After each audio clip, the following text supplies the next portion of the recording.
Hello दोस्तों, कैसे हो आप सब लोग। और आज हम पढ़ेंगे वर्क वर्क के बारे में। आज हम डिस्कस करने वाले। देखो दोस्तों, इस वीडियो में वर्क के बारे में हम डिस्कस करने वाले। अभी वर्क वर्क मतलब आप जानती होंगे। वर्क मतलब काम काम बोलते हैं हम इसको। बट फिजिक्स में वर्क का मतलब काम ही है। बट काम तो बहुत सारे होते हैं भाई। वर्क तो बहुत सारे होते हैं।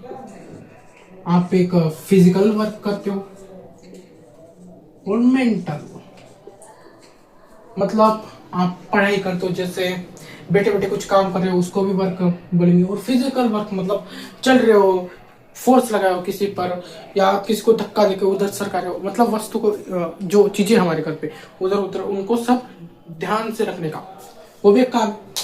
बट फिजिक्स में सिर्फ और सिर्फ फिजिकल वर्क की बात की जाती है।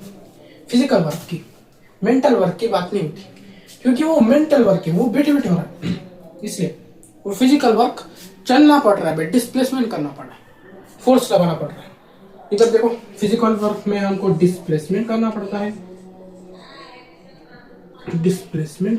है, फोर्स लगाना पड़ता है।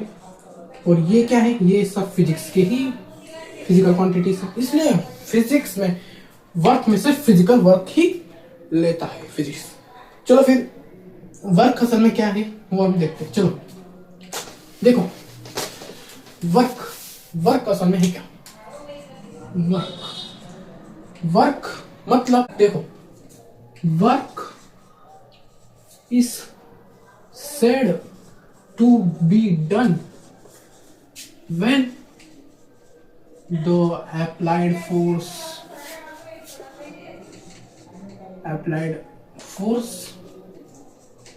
of on any object, या बोल सकते हो body, and causes to displacement।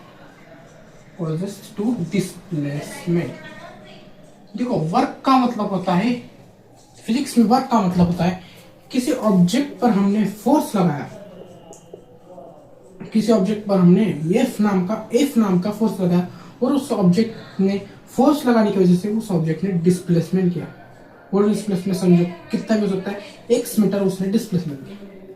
उतना सब कुछ होने के बाद हम बोलेंगे कि हमने वर्क किया, काम किया।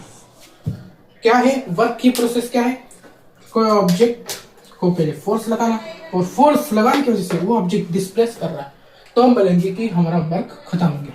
देखो, फोर्स लगाया, डिस्प्लेस किया, वर्क खत्म। यही हमारा वर्क है, इसको बोलते हैं हम फिजिक्स में वर्क। समझ गए। और इसको देखो, इसको डिनोट करते हैं W से, बड़ा वाला W। इसका यूनिट भी है भाई, यूनिट। देखो, वर्क भी एक एनर्जी, ठीक से लिख देता हूं। देखो, वर्क भी एक एनर्जी का फॉर्म है। अभी हम जब काम करते हैं तो हम एनर्जी वेस्ट, मतलब एनर्जी लगाते हैं ना भाई। आपको किसी ने काम दिया तो आप बोलोगे आपको काम नहीं करना है, आप थके होता, आप बोलोगे मेरे में एनर्जी नहीं भाई, मैं काम नहीं कर सकता। काम वर्क करने के लिए भी एनर्जी होती है, इसलिए वर्क भी एक फॉर्म है एनर्जी का। इसलिए इसका यूनिट होता है जूल। क्यों, एनर्जी का यूनिट भी होता है जूल, और है तो ऐसा यूनिट हो गया। और सीजीएस यूनिट अर्क, ARG अर्क। वर्क का फॉर्मूला भी होता है W=FS, F माने फोर्स। क्योंकि भाई देखो, वर्क के डेफिनेशन में लिखा है कि ऑब्जेक्ट को फोर्स लगाना, और उस S मतलब डिस्प्लेसमेंट, और उस फोर्स की वजह से डिस्प्लेसमेंट होना, इसलिए F×S, फोर्स इंटू डिस्प्लेसमेंट, ये हमारा वर्क का फॉर्मूला। समझ गए। और ये एक स्केलर क्वांटिटी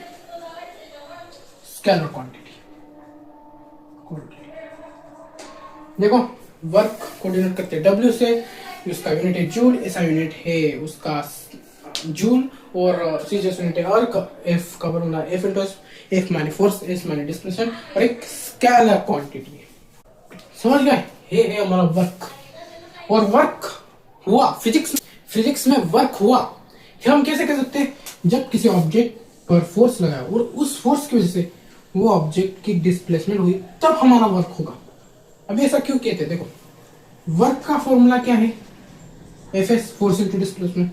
समझो आपने फोर्स लगा दिया, 5 न्यूटन का फोर्स लगा और उस ऑब्जेक्ट का डिस्प्लेसमेंट ही नहीं हुआ, मतलब जीरो डिस्प्लेसमेंट। अभी किसी को भी जीरो से मल्टीप्लाई करो तो जीरो आता है, और यहाँ पे देखो वर्क पूरा जीरो आ गया। इसलिए फोर्स लगाया बट डिस्प्लेसमेंट होना भी जरूरी है। डिस्प्लेसमेंट नहीं हुआ तो वर्क भी नहीं हुआ। समझ गए दोस्तों? ये तो इसका नॉर्मली मतलब जनरली तो ये फॉर्मूला यूज करते हैं। असल में इसका एक और एक फॉर्मूला है, work equal to F S cos theta. Cos theta भी ठीक है, कॉस थीटा आपको ट्रिग्नोमेट्री में देखने आएगा, और ट्रिग्नोमेट्री का भी मैंने एक वीडियो बनाया हुआ है अपने यूट्यूब चैनल पे, आप जाके देख सकते हो। कॉस थीटा, थीटा माने रिप्रेजेंटेशन ऑफ एंगल, या भी कॉस थीटा। अभी जब देखो कॉस थीटा की भी वैल्यू से, अभी जब कॉस जब 0 डिग्री होता है तब वर्क का फॉर्मूला होता है एफ एस, मतलब वही कॉस 0 डिग्री तब एफ एस होगा, क्योंकि कॉस 0 डिग्री की वैल्यू होती है 1। देखो कॉस 0 डिग्री की वैल्यू होती है 1, मतलब एफ एस इंटू 1 हो गया, इसलिए एफ एस बचा सिर्फ। और जब कॉस 180 डिग्री होता है तब वर्क 0 होता है, वर्क 0 होता है। समझे? कॉस जब 180 डिग्री होता है तब वर्क, सॉरी 1, और कॉस जब 90 डिग्री होता है तब वर्क 0 होता है, क्योंकि कॉस 90 की वैल्यू होती है 0। तो एफ एस इंटू 0 तो 0 ही बचा, इसलिए वर्क कॉस 90 डिग्री पर वर्क 0 होता है। समझ गए? आपको यही 9th में तो यही फॉर्मूला पढ़ना है। जब 9th के पीछे जाओगे, मतलब 6, 7, 8 में आपको ये सीखा जाएगा, और ये 9th में आपको पढ़ना पड़ेगा। समझ गए? वर्क के कॉस थीटा की वैल्यू जैसे जैसे आप डालोगे, कॉस थीटा की वैल्यू होती है 45 डिग्री पर आता है, एक 30 डिग्री पर आता है। 30 डिग्री पर आया तो हाफ हो जाता है कॉस थीटा, 45 डिग्री पर 1/√2 होता है, जैसे 60 डिग्री पर √3/2 होता है, मतलब बहुत सारे से वैल्यू 120। समझ गए? और कॉस 180 पर जो वर्क है वो नेगेटिव चला जाता है, नेगेटिव। समझ गए दोस्तों? ये हमारा वर्क है। वर्क मतलब किसी ऑब्जेक्ट पर फोर्स लगाना और फोर्स की वजह से उसका डिस्प्लेसमेंट होना, तब बोलेंगे हम वर्क को। और वर्क का फॉर्मूला है एफ एस, या एफ एस कब तक? सिर्फ 5th, 6th, 7th, 8th। बाद में इसका फॉर्मूला एस कॉस थीटा आपको पढ़ाया जाएगा, और कॉस थीटा की वैल्यू जब बदलेगी तब वो वर्क बदलेगा। कॉस 0 तो वर्क का फॉर्मूला एफ एस रहेगा, मतलब फोर्स इनटू डिस्प्लेसमेंट। कॉस 90 तो वर्क डायरेक्ट 0 हो जाएगा। कॉस 180 तो वर्क नेगेटिव आएगा, ये गारंटी है इस वर्क की। चला फिर, और कॉस की वैल्यू बदलती भी है, 45 डिग्री होता है, 30 डिग्री, 60 डिग्री। ओके, चलो फिर ये वीडियो आपको पसंद आया हो तो एक लाइक और सब्सक्राइब जरूर ठोक देना। चलो फिर इसी के साथ मैं इस वर्क के वीडियो को खत्म करता हूँ। मिलते हैं अगले वीडियो में।